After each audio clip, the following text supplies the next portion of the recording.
짧아서 더 아쉬운 걸까? 안녕하세요. 산골여행입니다. 이쁜 가을이 급한 일이라도 있는 걸까요? 짧은 여운을 남기고 도망치고 있습니다.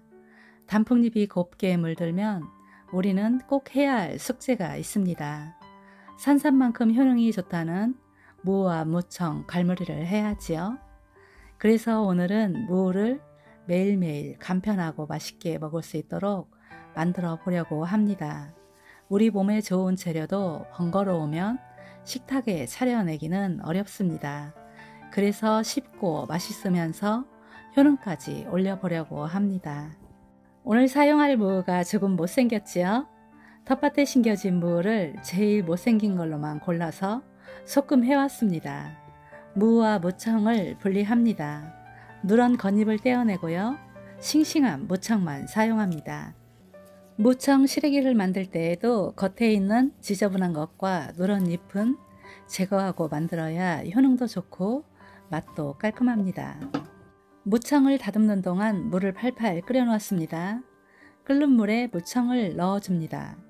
무청이 물에 푹 잠기게 해주시고요. 뚜껑을 닫고 푹 끓여줍니다. 한 김 올라오면 무청을 위아래로 뒤집어 줍니다.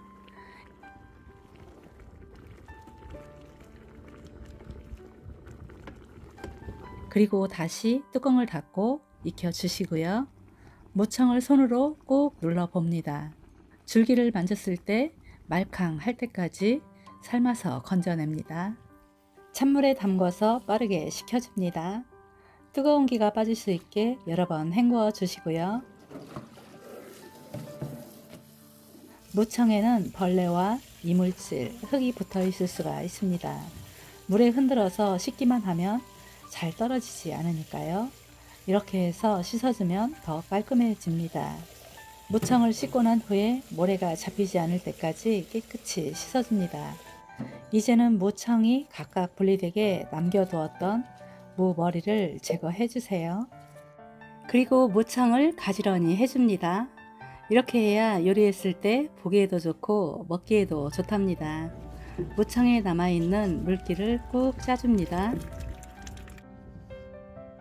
길이를 5cm 정도 되게 썰어줍니다. 통풍이 잘 되는 채반에 펼쳐 놓고요. 채반을 햇볕이 잘 드는 곳에 놓아 주시고요. 바람이 잘 통하게 해줍니다. 그리고 무도 같이 사용하려고 합니다.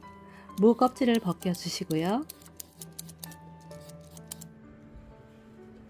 무도 청과 같은 길이로 썰어줍니다. 두께는 얇게 썰어주는 것이 더 좋습니다. 무청과 무를 동량으로 준비했습니다. 무도 채반에서 수분을 날려주려고 합니다. 무청은 뭉쳐있는 잎을 털어가면서 가끔 한 번씩 위아래로 뒤집어 줘 가면서 수분이 빨리 날아가게 해주세요. 잠깐 제 텃밭에서 싱싱한 채소들 좀 보고 올까요? 이 채소는 당근입니다. 쏙 너무 이쁘죠? 요즘 찬바람을 맞으면서 살이 통통하게 오르고 있답니다. 당근의 초록 잎사귀와 뿌리의 색감이 보는 것만으로도 힐링되시죠? 이제 다시 요리하러 가볼까요? 오늘의 요리 색감과 달콤한 맛을 위해서 당근도 몇 개 넣어주려고 합니다. 당근은 가스악한 것은 껍질을 벗기지 않아도 깨끗해서요. 흐르는 물에 씻어서 바로 사용합니다. 당근도 무와 같은 길이로 썰어줄 거고요. 두께도 같게 해줍니다. 이제는 당근을 무에 섞어 주세요. 색감이 화사해졌죠? 무와 당근은 맛도 잘 어울립니다. 무는 생으로 먹어도 효능이 산삼과 같다고들 하죠.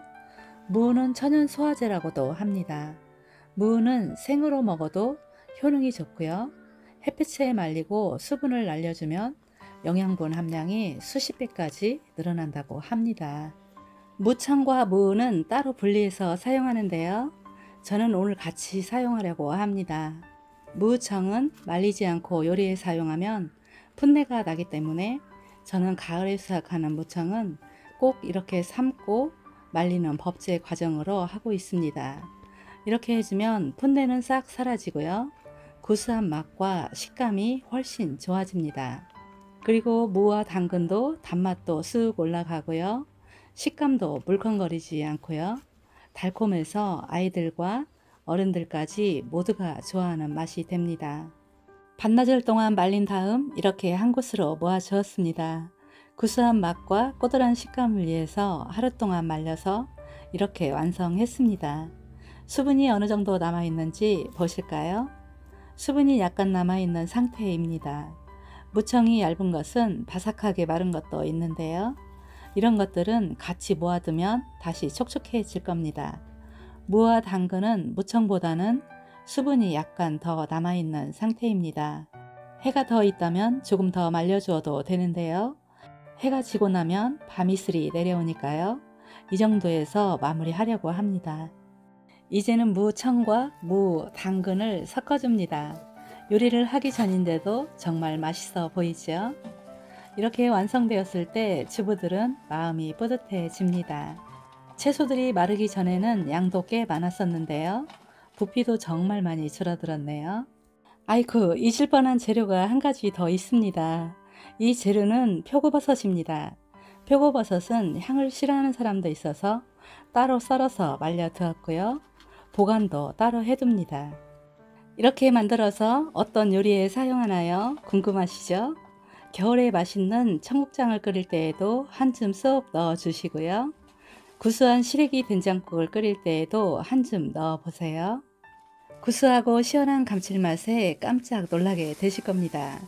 보관은 위생팩에 담아서 공기가 들어가지 않게 꼭 묶어서 냉동 보관하고 필요할 때마다 꺼내어서 요리에 간편하게 사용하시면 너무너무 편리하고 맛있답니다. 오늘은 풍부한 영양까지 생각하면서 표고버섯까지 준비해 보았습니다. 이제 곧 무 수확 시기가 다가옵니다. 무 수확하실 때나 마트에서 무를 구입하실 때 무청 버리지 마시고요. 이렇게 좋은 식재료가 될 수 있으니까요. 꼭 만들어 보세요. 저는 오늘 여러분께 이 소식을 빨리 전해드리기 위해서 적은 양만 만들었는데요. 무를 수확하게 되면 더 많은 양을 이 방법으로 만들어 두고 다양한 요리에 사용하려고 합니다. 그리고 무청하면 무청밥을 빼놓을 수가 없지요. 매일 먹어도 질리지 않는 구수한 무청밥 맛있게 만들어 보려고 하는데요. 기대되시죠? 요즘은 건강한 몸을 만들기 위해서 탄수화물 섭취를 많이 줄이고 있습니다. 이럴 때 무청밥이 최고인 것 같습니다. 냉동실에 보관했던 무청을 꺼냈습니다. 손으로 살짝만 눌러도 이렇게 모두 떨어집니다. 무청을 한 줌 압력솥에 넣어줍니다. 그리고 집간장 약간, 들기름도 약간 넣어주고요. 조물조물 묻혀줍니다. 이렇게 해야 간이 쏙 배어서 더 맛이 좋아집니다. 이제는 렌지에 불을 켜줍니다.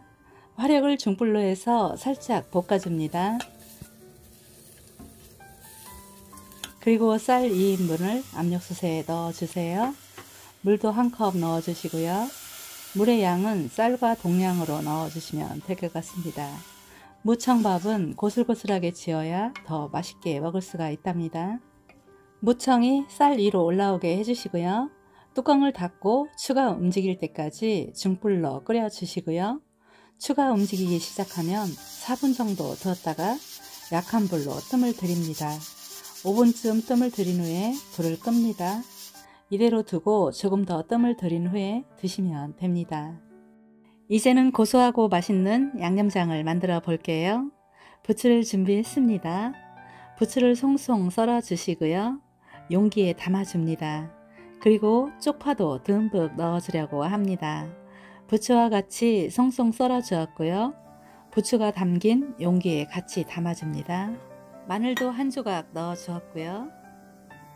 그리고 맛간장 약간, 들기름 1스푼, 고춧가루 2티스푼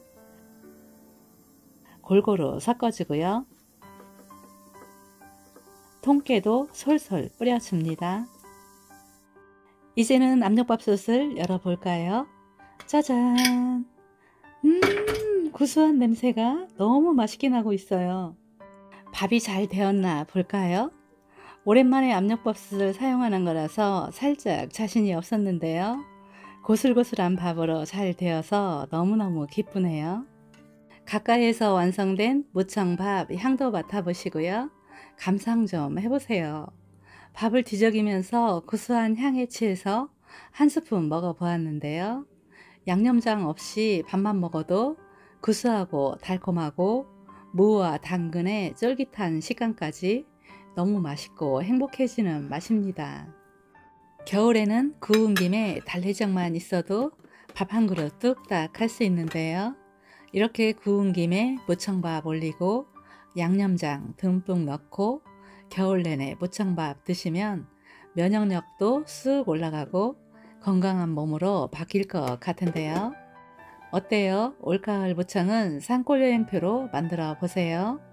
만들기도 쉽고요. 재료들도 너무너무 저렴합니다. 그리고 가을무는 보약입니다. 너무 가까이에 있어서 흔하게 볼 수 있는 채소라서 귀하게 여기지 않는 무, 산삼만큼 효능이 좋다고 하니까요. 내 몸에 보약이 되어줄 무청 맛있게 만들어 보시면 건강에 많은 도움이 되실 것 같습니다. 낭만의 가을이 점점 깊어지고 있습니다. 가을이 가기 전에 소중한 추억 많이 만드시고요.